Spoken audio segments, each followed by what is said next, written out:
Kung nag-craving mo og french fries or fries, sinanira niyo buhaton na buno ng kwan ba patatas bitaw joke ra.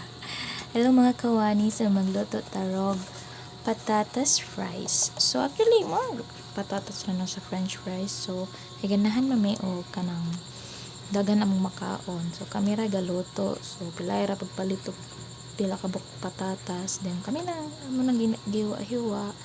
And then, ito siya, na-skip na noon. So, naulahin ako sa voice over. So, wala na naman siya gipalutan. Then, hulom sa tubig. And then, pabukal mig tubig, nga butang asin. And then, pagka-bukal, gilunod. Yung, half cook ra na siya. Di siya pala taon pag-ayo.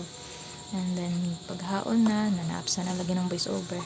Paghaon na, na siya. Naulahin na putaan eh. Kadugay makahaon oy. Gibrasan day naman siya pag ayo guys para limpyo. So hinahinay na dyan nyo na siya kay para dili na siya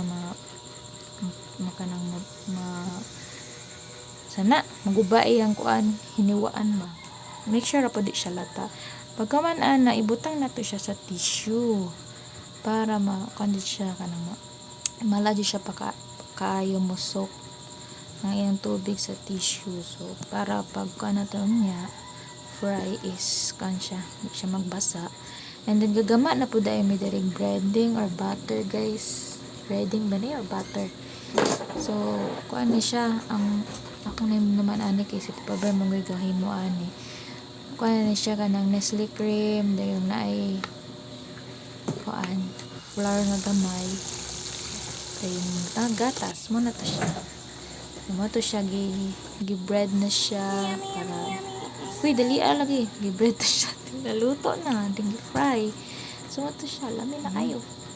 Nakabahin na kayo ko. So, ito siya. So, only french fries. Only patatas fries. And, mayonnaise na among partner. Na iyang asa ka mo dip. Alright, so, thank you for watching.